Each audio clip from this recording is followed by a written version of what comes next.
Hello, আসসালামু আলাইকুম। আজকে আমি আপনাদের মাঝে একটা গুরুত্বপূর্ণ বিষয়টা কথা বলবো। সো এই বিষয়টা হচ্ছে আমি আজকে আপনাদের মাঝে অ্যাটমিক হ্যাবিট বই থেকে একটি সুন্দর চ্যাপ্টার নিয়ে কথা বলবো। ওকে, সো এই বইয়ে একটা গুরুত্বপূর্ণ চ্যাপ্টার আছে প্রায় শেষের দিকে, সেটা হচ্ছে 2 মিনিটের সূত্র। আমরা এরকম আমাদের সাথে অনেকেরই এরকম হয়েছে যে আমরা যখন কোনো কাজ স্টার্ট করি দেখা যায় যে আমরা কিছুদিন করে তারপর আর করতে পারি না। সো এইটার একটা বড় রিজন হচ্ছে আমরা কাজে মোটিভেট হারিয়ে ফেলি, তাই না? আমরা যে কোনো একটা কাজ কাউকে দেখে ইন্সপায়ার হয়ে মোটিভেটেড হয়ে আমরা কাজটা স্টার্ট করি, কিন্তু 1 দিন 2 দিন যেতে না যেতেই আমরা কাজটা আর আগাতে পারি না। সো এইটার একটা মোস্ট রিজন হচ্ছে না পারার কারণ, সেটা হচ্ছে এই যে মোটিভেট হয়ে বা অনুপ্রাণিত হয়ে আমরা কাজটা স্টার্ট করি, কিন্তু এটা আমরা পারি না। এর পেছনে কারণটা হচ্ছে আমরা প্রথমে কোনো কাজকে সহজভাবে করি না। আপনার প্রতিদিন মনে করেন 10 মিনিট আপনার এক্সারসাইজ করা উচিত, তাই না? বা আধা ঘন্টা এক্সারসাইজ করা উচিত। আধা ঘন্টা যদি আপনি দৈনিক এক্সারসাইজ করেন তাহলে আপনার শরীরের জন্য খুবই ভালো হবে। তাহলে আপনি মাস শেষে বা 2-3 মাস পরে আপনি ভালো একটা রেজাল্ট পাবেন, আপনার শরীরটা ভালো একটা ফিটনেস হবে।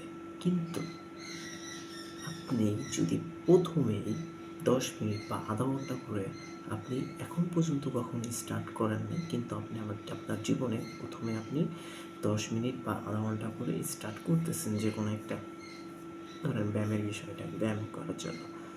সো এইখানেই হচ্ছে মেন সমস্যাটা হচ্ছে যে কোনো কাজ শুরুতে সহজভাবে করতে হয়, যাতে আপনার ব্রেন এটাকে সহজভাবে নিতে পারে। যখন আপনি কোনো কাজ কঠিনভাবে করবেন, আমাদের ব্রেন সবসময় কঠিন জিনিসকে অ্যাভয়েড করে চলে, সহজ জিনিসকে অ্যাকসেপ্ট করে।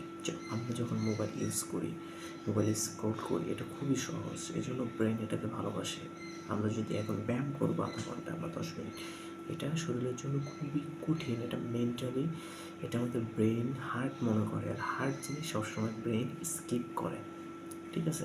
সো এইখানে মেন বিষয়টা হচ্ছে আমাদেরকে যে কোনো জিনিস শুরু করতে হলে 2 মিনিটের সূত্র, মানে 2 মিনিটের কমে রাখতে হবে। যে কোনো জিনিস নতুন, আপনি একটা স্কিল শিখতেছেন, আপনি ইংলিশ শিখতেছেন, আপনি প্রতিদিন 2 মিনিট করে ট্রাই করেন। আপনি 1 মাস এভাবে করেন, যখন আপনার এটা একটা অভ্যাসে পরিণত হবে, দেন আপনি টাইমটা বাড়ায় নিতে পারবেন। কিন্তু ফার্স্টে আপনাকে একটু 2 মিনিটের কম সময় নিয়ে স্টার্ট করতে হবে, তাহলে এটা আপনার এক সময় একটা অভ্যাসে পরিণত হবে। আর এই অভ্যাসটাই হচ্ছে মেন জিনিস। যখন অভ্যাসটা আপনার আয়ত্ত হয়ে যাবে, তখন আপনি আরও লোড নিতে পারবেন, তখন 5-10 মিনিট আধা ঘন্টার মতো এটার পিছনে ব্যয় করতে পারবেন। সো ফার্স্টে আমরা কোনো কিছু হার্ডলিভাবে শুরু করবো না, যতটা পারা যায় যাতে মস্তিষ্ক এটাকে সহজভাবে নিতে পারে ততটা সহজভাবে আমাদের এটা করা উচিত। আস্তে আস্তে আমরা যখন এটা অভ্যাসে পরিণত হবে, তাহলে তারপরে আমরা টাইমটা বাড়াই নেব, তাহলে আমাদের একটা ভালো একটা অভ্যাস বিল্ড হবে। আর অভ্যাস বিল্ড হলে এই অভ্যাসের কারণে আপনার যে কোনো একটা কাজ আপনি কন্টিনিউ করে যেতে পারবেন। আর দ্যাটস ওয়াই আপনি যদি মোটিভেটেড হয়ে আজকে আপনি সব কিছু করবেন, দেখছেন কোনো জায়গায় কোনো ভিডিও যে এটা করতেছে, এটা আপনি কীভাবে করতেছেন, কিন্তু দেখা যাচ্ছে আপনি লং টাইম আর যেতে পারতেছেন না। এইটার একটা মেন কারণ হচ্ছে এই যে জিনিসটা আমাদেরকে কনসিস্টেন্সি ধরে রাখতে হবে, এবং 2 মিনিটের কম সময়ের মধ্যে যে কোনো জিনিস ফার্স্টে শুরু করলে সেটা শেষ করতে হবে। এইভাবে যদি আপনি নিয়ম মেনে চলেন, আশা করি আপনার এটা অভ্যাস বিল্ড হবে এবং আপনি আপনার লক্ষ্যে পৌঁছাতে পারবেন, যে কোনো কিছু অ্যাচিভ করতে পারবেন। আর আজকের ভিডিওটা এই পর্যন্ত। দেখা হবে নতুন নতুন ভিডিও দেখা হবে অন্য কোনো নতুন ভিডিওতে। ধন্যবাদ পাশে থাকার জন্য। অবশ্যই ভিডিওটা লাইক, কমেন্ট, সাবস্ক্রাইব করে পাশে থাকবেন।